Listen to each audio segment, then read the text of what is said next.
सो hello इंसानों, welcome back to my new horror story. So basically ये horror story मेरी अपनी है, मेरे मम्मी पापा मेरे भाई की है। मैं जिस घर पे रहती हूँ ये घर इस घर की है। सो आज से लगभग 5 साल पहले, मैं तभी शायद 7th स्टैंडर्ड में थी। मुझे उतना क्लियरली याद नहीं है सब कुछ, लेकिन जितना भी याद है मैं उतना ही आपसे शेयर ज़रूर करूँगी। सो मेरे पापा जो थे वो एक बिजनेसमैन थे और उनको अचानक से बिजनेस में लॉस होने लगा। मेरी मम्मी की तबीयत ठीक नहीं रहने लगी और भैया जो कि बहुत अच्छे स्टूडेंट थे उनको रिजल्ट्स में कम नंबर मिलने लगे।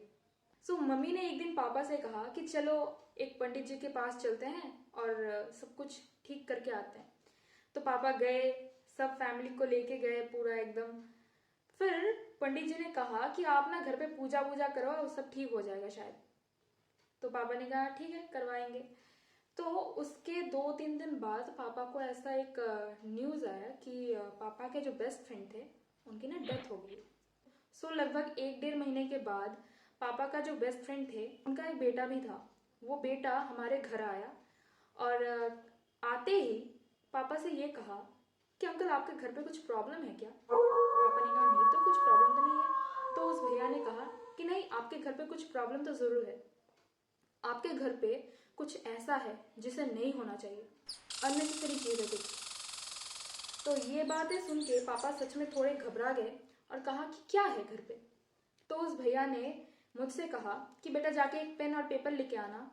तो मैंने उनको पेन और पेपर ला के दिया। तो उसने पेन और पेपर लिया और कुछ हिसाब विसाब लगाया और डायरेक्टली ऐसा कहा कि आपके घर पे ना किसी ने काला जादू किया है। एंड लिटरली ये सुनने के बाद हम सबके आंखें फटी की फटी रह गई। पापा ने डायरेक्ट उस भैया से पूछा कि किसने किया है ये। तो उस भैया ने कहा किसी और ने नहीं बल्कि आपके अपनों ने किया है। तो पापा को ये बात सुन के बहुत दुख हुआ और फिर उन्होंने कहा कि इसकी हल क्या है।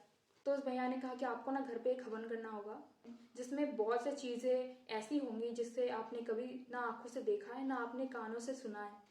सो बेसिकली उसके लगभग 1.5-2 महीने के बाद घर पे पूजा स्टार्ट हुई एंड उस पूजा में, उस यज्ञ में ऐसी ऐसी चीज़ें बलि दी गई ना, जिसे देखने के बाद आज भी जब मैं याद करती हूँ मेरी रूह कांप जाती है। उस हवन में मुर्गे से शुरू करके चूहे, बिल्ली, यहाँ तक कि मरे हुए इंसानों के हाड़ भी यूज़ किए गए हैं और उस हाड़ में मरे हुए इंसान का मांस भी लगा हुआ था।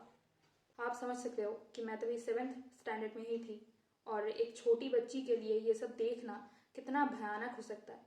सो मम्मी ने मेरे आंखें बंद कर दिए थे, मैंने उसके बाद कुछ देखा नहीं। उन्होंने फिर जब पूजा वूजा कंप्लीट किया तब उसने एक कंपास टाइप का एक मशीन निकाला अपने जेब से और उस मशीन को ऐसे चालू किया और उस मशीन ने ये डेडिकेट किया कि जो जो चीज़ हमारे घर पे रखा गया है, मतलब काला जादू करने के टाइम पे जो चीज़ रखा गया है वो कहाँ पे है। एंड वो चीज़ ठीक मेरे पीछे थी। सबसे पहले मतलब ये जो क्वेश्चन है कि वो चीज़, मैं घर पे, घर के अंदर बैठी हूँ, मेरे घर के नीचे, मतलब जो फ्लोर होता है फ्लोर के नीचे वो चीज़ आया कैसे। तो उस भैया ने, पता है इसका क्या आंसर दिया। उस भैया ने ये कहा कि जिसने ये काला जादू किया है उसने ऐसा ही चीज रखा है जो कि जमीन के नीचे अपना पोजीशन चेंज करता है।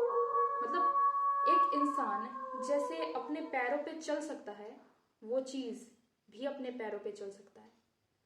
मतलब वो चीज कोई जिंदा चीज या कोई मरा हुआ चीज नहीं है, वो कुछ ऐसा शायद पदार्थ है, क्या है मुझे पता नहीं, लेकिन वो चल सकता है, जमीन के नीचे से चल सकता है। एंड ये सुनने के बाद मैं ना वहीं पे बेहोश हो गई। फिर उस भैया ने मेरे पीछे जो फ्लोर था वहाँ पे खुदाई की और खुदाई करने के बाद वो चीज़ बाहर निकाला। कोई डरावना चीज़ नहीं था। एक कपड़े के, एक लाल कपड़े के अंदर एक लकड़ी थी। लकड़ी के ऊपर 4 पिन, ऐसे हथौड़े से पेन को मारते हैं ना, वो वाला पेन, 4 पिन था। 2 उल्टे थे, 2 सीधे थे। एंड उसमें खून भी लगा हुआ था। अभी वो किसका खून था, मतलब इंसानों का खून था, किसका खून था पता नहीं, बस खून लगा हुआ था। एंड उसको निकालते ही, किसी के नज़र में आने से पहले ही उस भैया ने उसको जाके, हमारे घर के सामने एक पॉन्ड है, तालाब है, वहाँ पे जाके फेंक दिया। फिर जब ये सिलसिला ख़त्म हुआ तब हम सभी एक रूम पे बैठे थे और उस भैया ने कहा कि जिसने आपके घर पे ये काम किया है, आप उसको यही गिफ्ट रिटर्न कर सकते हो। तो मम्मी ने कहा कि नहीं, भगवान है, वो देख रहे हैं ऊपर से सब कुछ। अगर कोई हमारे साथ गलत करना चाहता है तो उसके साथ भी गलत होगा, हम उसके साथ गलत नहीं करेंगे, भगवान उसको अपने पापों का सजा ज़रूर देगा। तो बेसिकली मम्मी ने मना कर दिया इसके लिए। तो इसके बाद वो भैया अपने घर चले गए और हम ऐसे अभी तक जी रहे हैं। उस भैया ने ये भी कहा था कि वो जो चीज़ ज़मीन के नीचे ऐसे चल सकती थी, वो अगर ज़मीन के नीचे से ना निकाला गया होता ना, तो आज तक वो इतना पावरफुल हो जाता कि शायद आज मैं आपके सामने ये वीडियो ना बना सकती, शायद मैं जिंदा भी ना होती। एक स्लो किलर था वो, जो भी था, जिसने भी किया था, मुझे पता नहीं किसने किया था, उस भैया ने कहा नहीं पर्टिकुलरली किसने किया है, लेकिन एक हॉरिबल हॉरर स्टोरी है मेरी लाइफ की, मेरे साथ घटी हुई ये पहली हॉरर स्टोरी थी एंड ये एक सच्ची घटना है, मैं झूठ नहीं बोलती। सो कैसी लगी मेरी ये कहानी? अगर आपको पसंद आई हो तो मुझे कमेंट में ज़रूर बताइएगा, और वीडियो पसंद आए तो लाइक करना एंड चैनल पर नए हो तो सब्सक्राइब भी कर देना। Thank you so much.